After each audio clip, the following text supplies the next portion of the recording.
Hello and welcome to another episode of Tech About Town, brought to you by Communitech and Elevate IP. I'm Alex Kinsella. And I'm Matthew Glosson.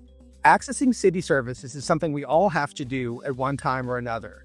But finding the information we need when we need it and making sure it's the right information can be a challenge. Recently, I experienced that myself when looking for information on putting in a new fence in my backyard. The height differs for the front yard or the backyard. I don't know what side I have to show my neighbor. I don't know if I have to talk to my neighbor.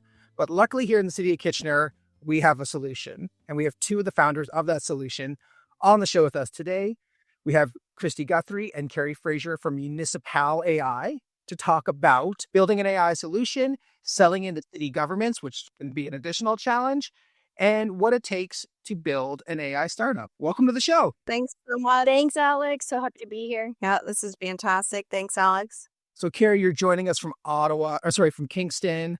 Kristy, you're here with us in town. We're all doing this remote today because there was a bit of a snowstorm. So hopefully everyone is dug out or semi-dug out. Dug out, yeah. Well, no, I'm socked in, but happy to be here on the old virtual podcast. The old virtual podcast. So one of the things that we really are always interested in on the show is kind of the origin story. So like, what are your backgrounds, and then what took you to build a product like this?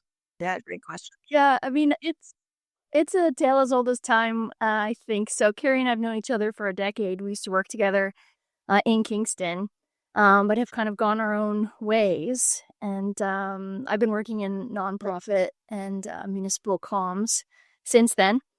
And I'll let Kerry speak. You can speak to the background in a sec, Kerry, yeah? Yeah.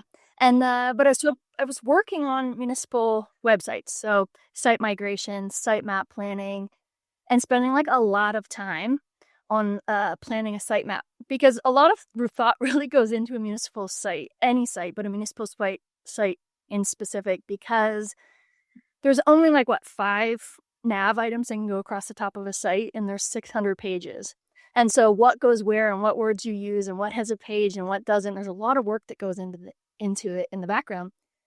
And so I was working on a site map, spending a considerable amount of time speaking to 65 city stakeholders, residents, looking at the Google Analytics, looking at search behavior.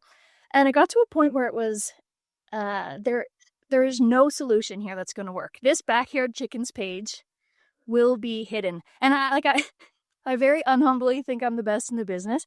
And I'm saying there's nothing I can do to make sure that when someone has a question about backyard chicken, or Alex, in your case, a fence, that they're going to be able to find it easily.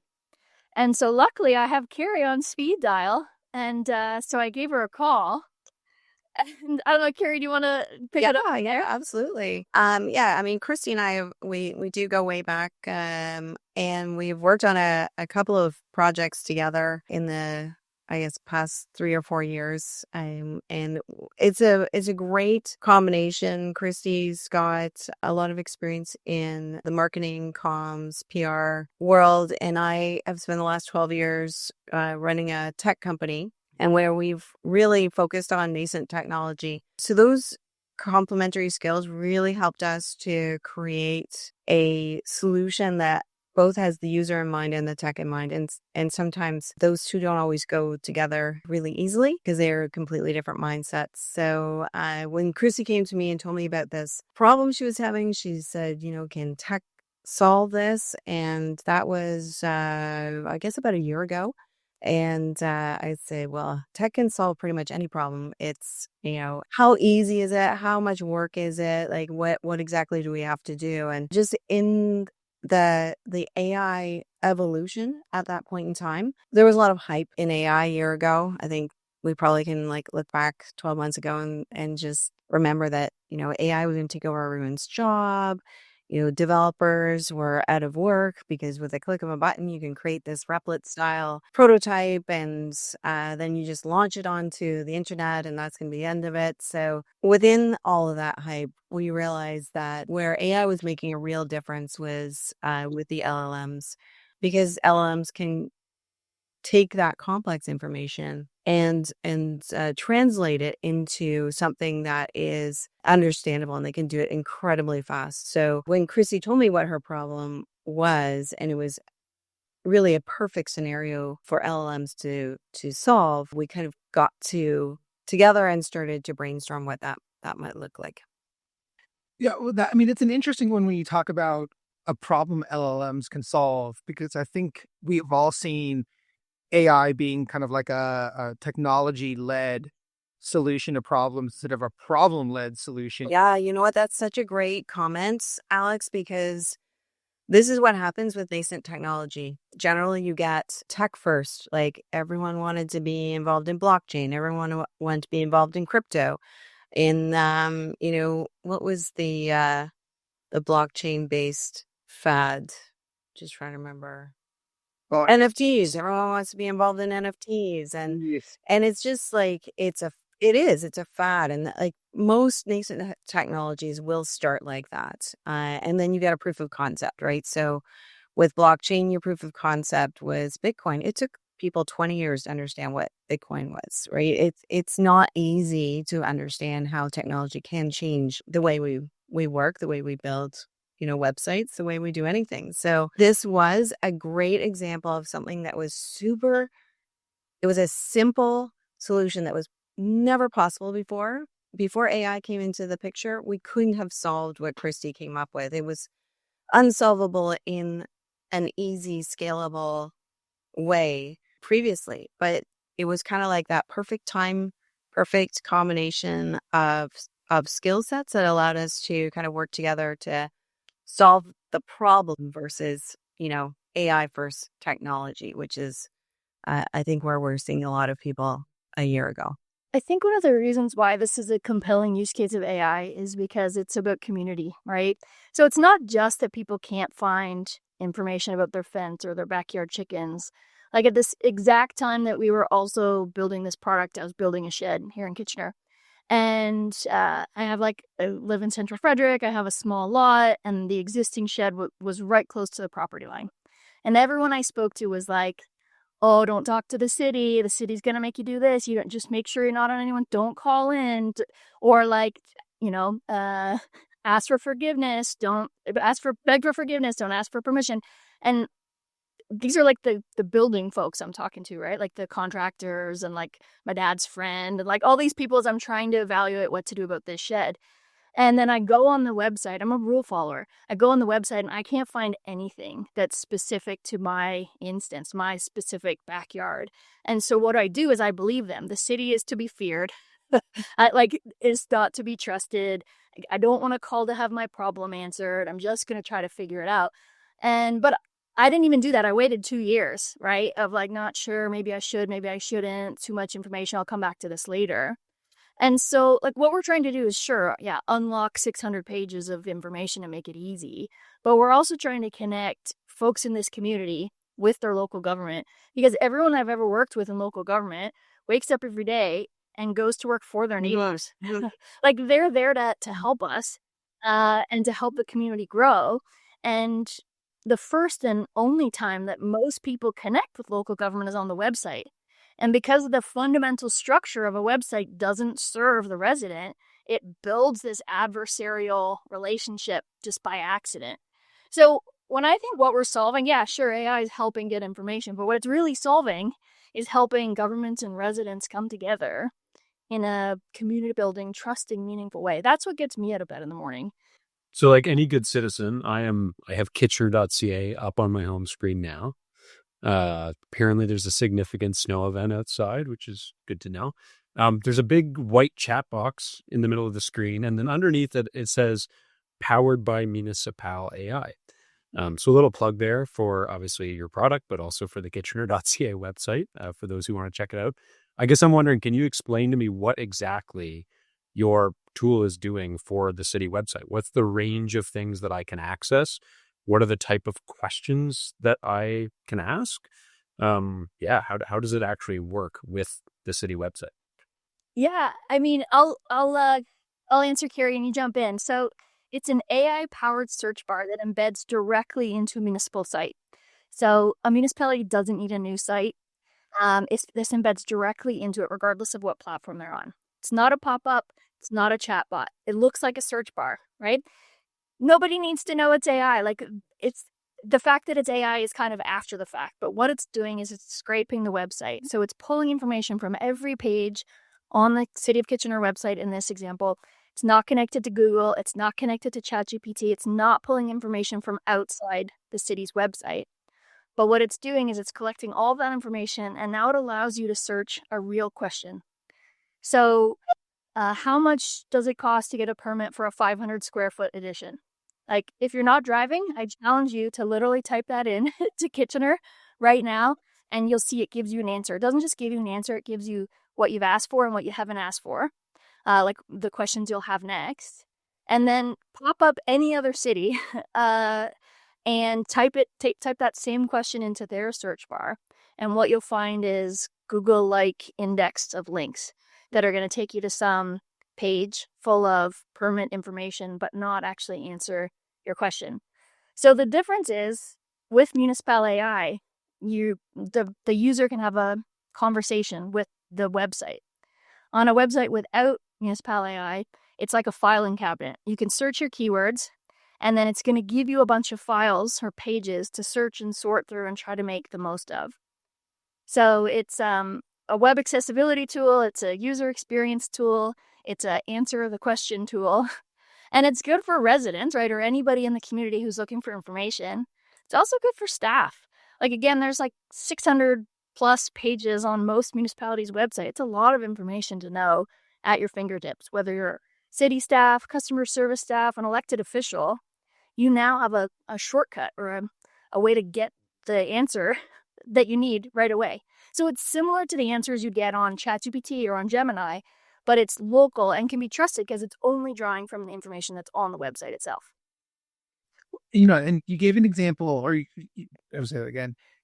You said it also gives you answers to questions you didn't ask. And I just saw that. I'm also playing around with it. Like Matt is, I looked up where can I skate for free? And that's it. That was pure question. And it gives me indoor free skating, talks about outdoor skating, so the rinks. And then it also, if I need to borrow skates, which I didn't ask, but would be really great for residents who want to learn how to skate but haven't invested yet. Well, and that's what we're so proud of. Like, again, this is an AI tool, but it's a community building tool. And that's where Kerry and I have really come together as founders to make something special. Because I'm particularly interested in that it's not just AI for the sake of AI.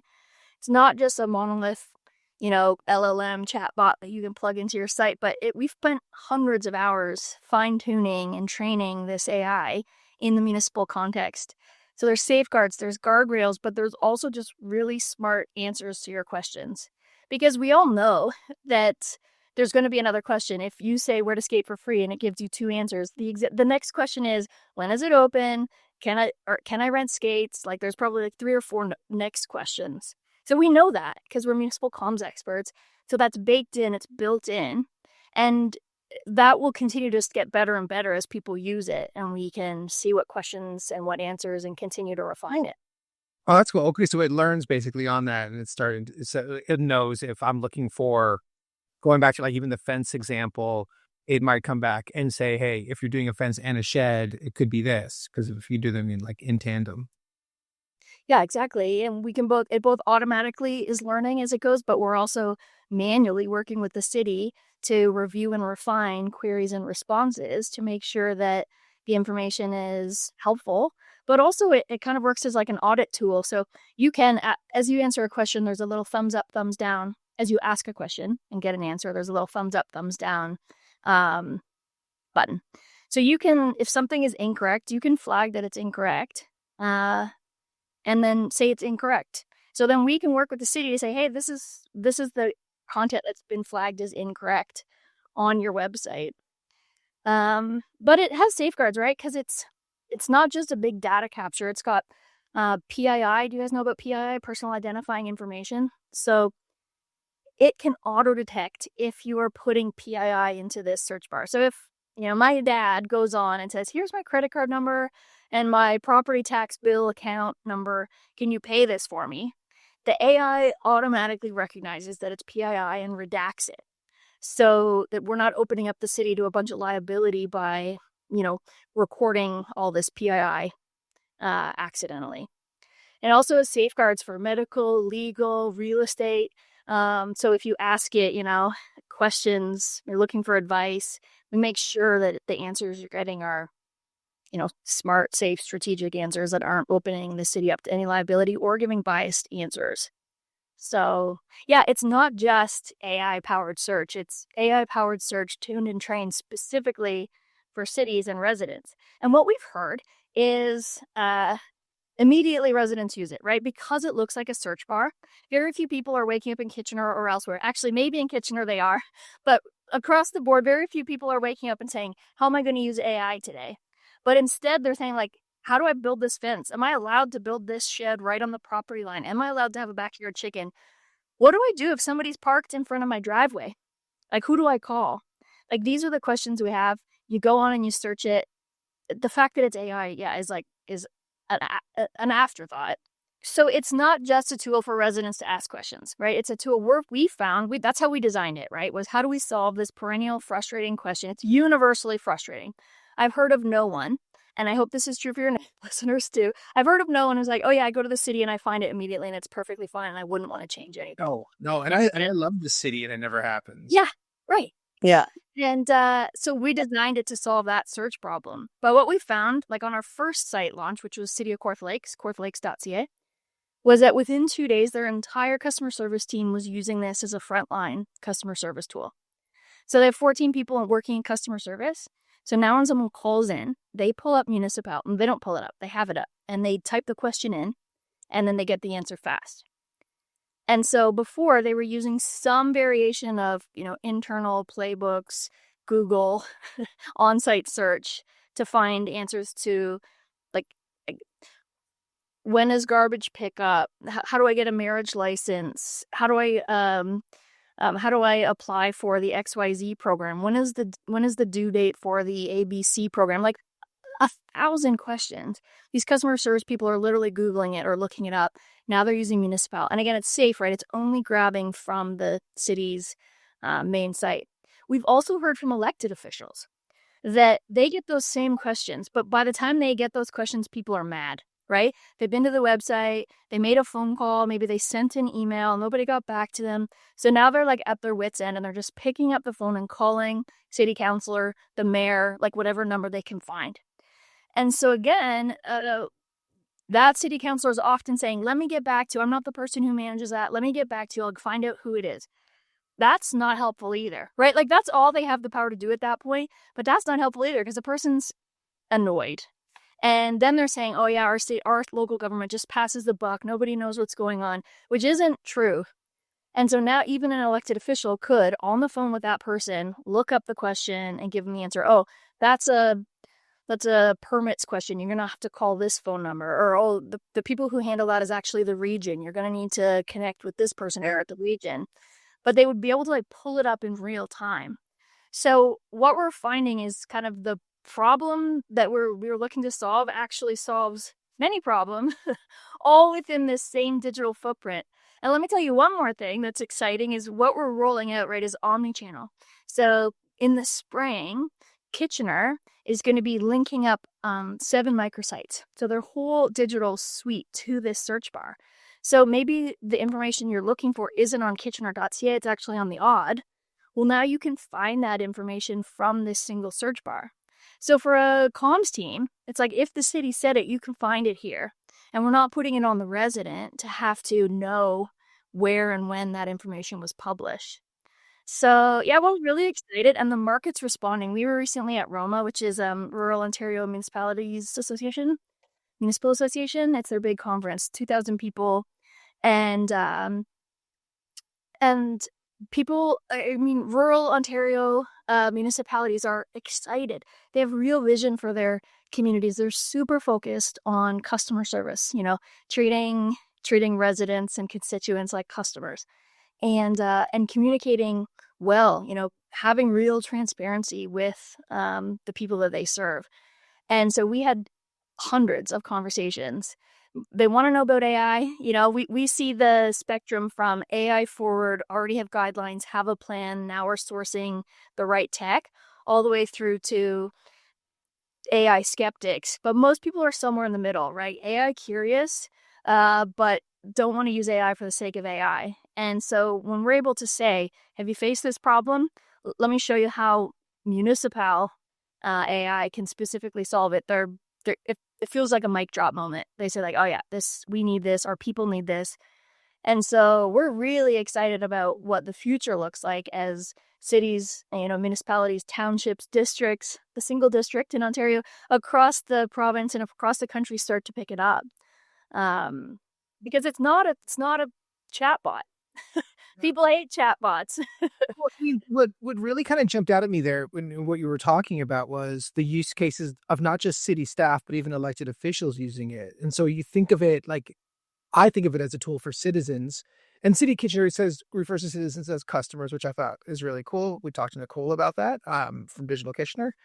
But as an elected official using it, as a city employee using it, you're really empowering everyone to get this data, which is really kind of hidden behind a whole bunch of, databases and web pages. And it's that institutional knowledge that often gets lost. Mm-hmm. Mm-hmm.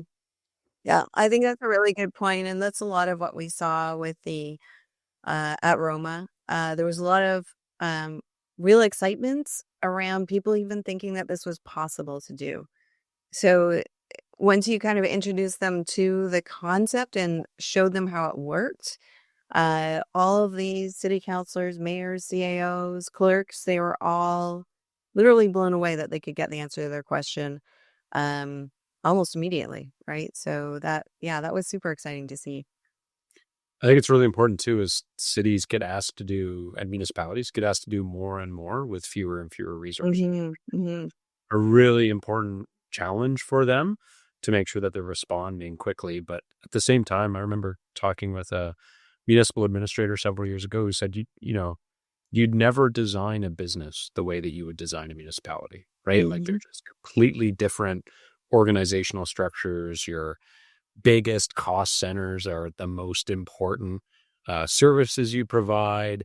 You have, wildly diverse services and products that you're running.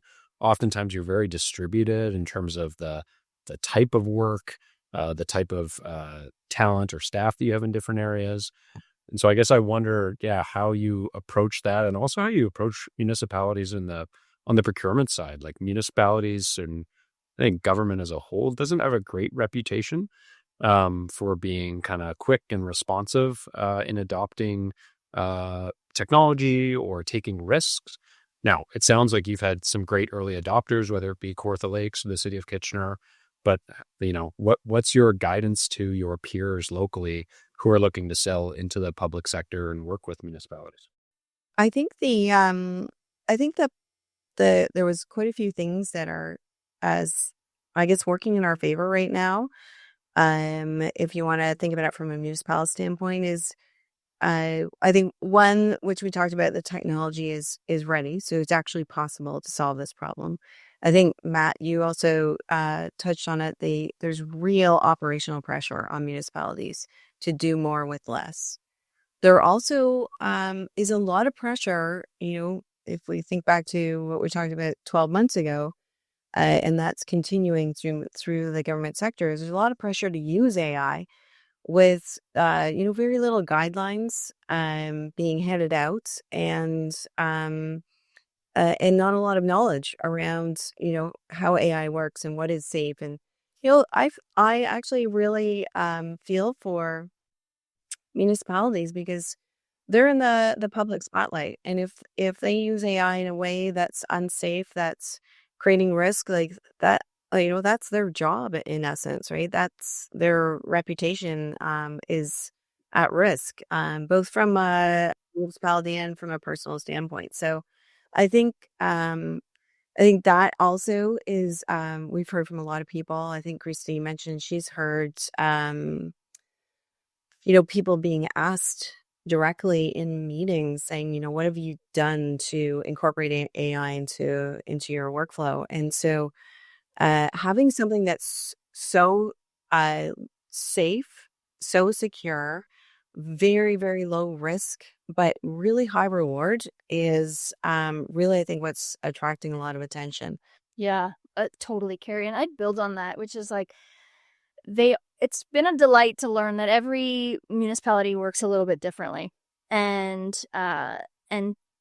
to see that as an opportunity and not as a downside, like to honor the fact that they do all work a little bit differently, and to show up for them in their specific context, to help them make a business case, to help them champion a solution that they're excited about, to get it through all of the red tape. Because exactly to Kerry's point, AI shouldn't feel risky or experimental, right? It should feel really reliable and accountable and have purpose. And so, we've spent a lot of time building relationships, but also understanding the context and showing up. I mean, we've also designed our products specifically with, municipal IT requirements in hand. So like to be doing your due diligence to understand what they need and why, and then be able to help them build a business case internally to sell it, or like to make procurement's not, they're not bad guys, right? They're there to put safeguards on the community and to keep things honest and upfront. And so it's just like helping our municipal clients get through the process by making it easy, by answering the questions and having everything buttoned up before you get into the process is key. And I think that's some of the success we've had is, not treating it like it's a burden and not treating them like they should be the same as everyone else we talk to, but showing up and saying, okay, where are you? What does it look like? How can we help? Because we're all trying to go to the same place. We're all in this together. The one thing too, like with your product, it's AI that actually has a purpose. It's designed, both for the, in the municipal application, it's for the city, but it's also for the citizens. It's for staff and for elected officials. What's kind of the reaction you're getting? Are you looking at potential investments to help scale? And if so, like AI is everything right now. Like everyone's AI, we're going to invest in anything AI.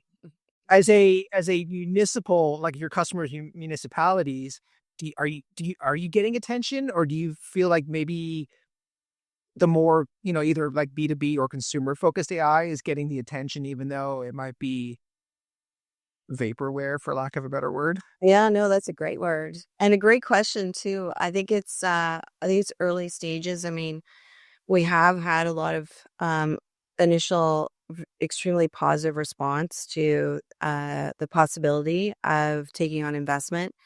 We're applying for some angel funding. There's a lot of movement in the Canadian Angel Ontario, at least, area, so that we're definitely going to approach a variety of different organizations around that. We want to be really cognizant to kind of maintain some autonomy with respect to how we move forward, because we do feel we have a really strong roadmap and a really strong idea of how we see this rolling out. But obviously, we'd be crazy not to listen to other opinions and ideas, and that's going to be important to incorporate that, or at least inform our roadmap. But yeah, we're dabbling in that. We also actually just received our first government grant through it's actually through Launch Lab in Kingston. We're also looking at some other government funding options and opportunities, because AI is sovereign. AI is a priority for Canada and for Ontario, and so there's other ways that we can look at maybe non-dilutive funding. So we're exploring that as well. Yeah, if you told me, like Kerry and I have both been business owners for a decade, right, separately. And so to come together on this business, a new AI tech business, has been exciting, right? Every day is something new, and the amount of time and effort and work, due diligence and learning and applications and discernment that goes into this side of running a business is I like to think about it like a real adventure, because it's different than running a services-based business, that's for sure. And man, it takes a lot of time and we're really committed to doing this thoughtfully. I mean, as a women-owned company and a Canadian company, and serving the public, we want to do this thoughtfully. And I won't be so arrogant to say differently, because I don't know if it's differently, but we want to do it thoughtfully. And so figuring out, what does investment look like? What does good investment look like? Where does our roadmap take us? How do we keep listening? Right? We're learning every day from our customers and from folks like at Communitech, Matthew specifically as one of those folks. Like, we're learning, we're listening, we're adapting, and then just trying to figure out the best next steps. It's been fun, not for the faint of heart, but it's been an adventure for sure. What was some of the feedback that you got from the elected officials or municipal administrators, clerks at Roma? Or what was the thing that maybe surprised you in terms of where they were most interested in where this could go or what it could do for their municipality? I think the biggest surprise was just the amount of enthusiasm. I think it really helped shine the spotlight on how big of a problem this is.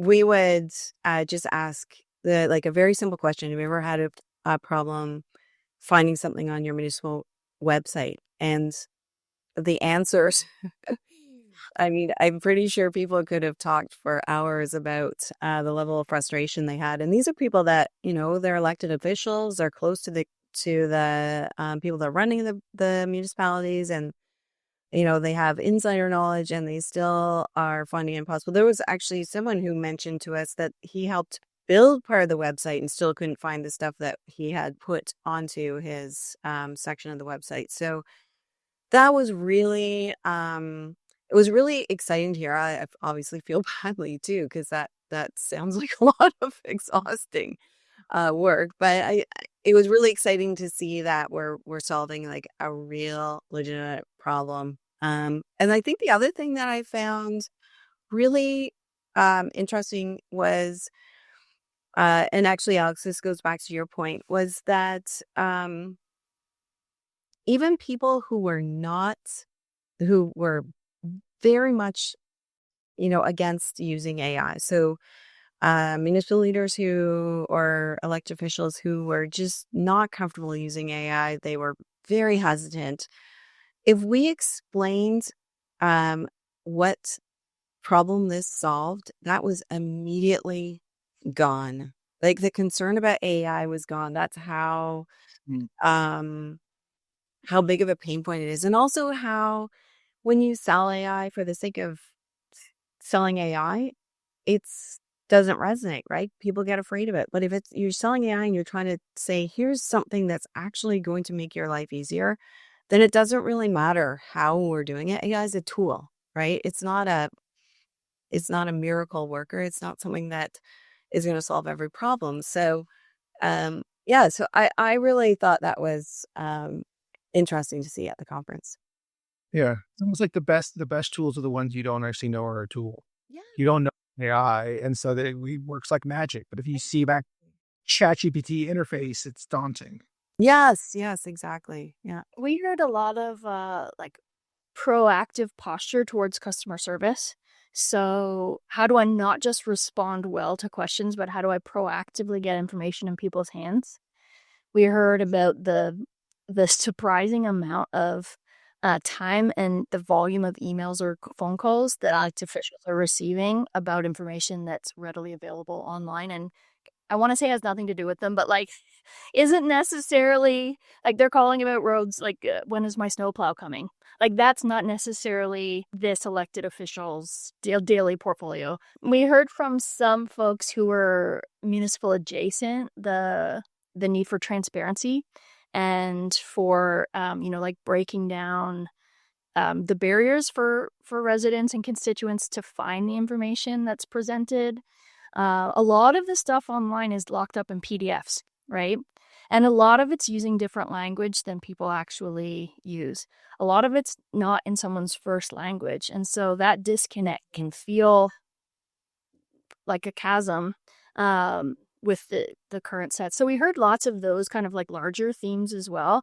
I was really impressed by the open posture and the vision that folks have right now. And maybe it's an election year, maybe it's always, but people were really had a lot of enthusiasm and energy, and we're excited to share their vision for their communities, which was, again, energizing for us to hear for sure. I think that's one of the most exciting pieces about it, at least for me, is understanding how many municipal services are really like at the front line of, whether it's a newcomer or someone who's moved between cities or between provinces or a student. Like that's how you really, you have to put out your recycling, right? Know when that's coming, transit schedules, access to the library, which more and more has so many different services, recreation, right? Like it's usually that municipal website or that those municipal services that are how you get connected in through a community. So I think having it increasing accessibility is such an important piece for municipalities, especially when we think of some of the trust that is eroding, particularly across like the Western world with government. Yeah. It's job or tools like this seem to have that potential to actually increase trust in government. That's my maybe naive hope, at least. But that if people can get more timely responses to how they engage, maybe it actually makes us all value our municipal services and the amazing work that municipal workers do every day a bit more. Exactly that. I mean, and that's honestly where our heart is, because every municipal staff we've met is working really hard, putting their whole self into their work. And then when it's like the website, and not like the comms team website, just the physical nature of a website that large lets them down. We're really excited to be part of the solution on that. So if you were a municipal leader listening to this, you want to learn more, like how can people get in touch with you? How do they learn more? Yeah, I mean, reach out. You can book a demo on our website. You can reach out to us on the website. You can find us by email, Kristy with a K at municipalai.ai. And I think Alex is going to put our contact info in the show notes here. But it all starts with a conversation, and we're talking to folks in small communities, and we're talking to folks in large communities. There's no community too small or too big to use this type of tech. So if you've got a vision for this type of tech or customer service or communications in your area, we'd love to talk to you for sure. Well, listen, again, thank you for joining us. We're really excited. We'll have all the information on this in the show notes. If you live in the city of Kitchener, feel free to go on to kitchener.ca and start getting your questions answered. As always, if you have questions on how Communitech can help your startup, you can visit communitech.ca or engage with them on social media at Communitech on all the major platforms. I'm Alex Kinsella. And I'm Matthew Clausen. And we'll talk to you soon.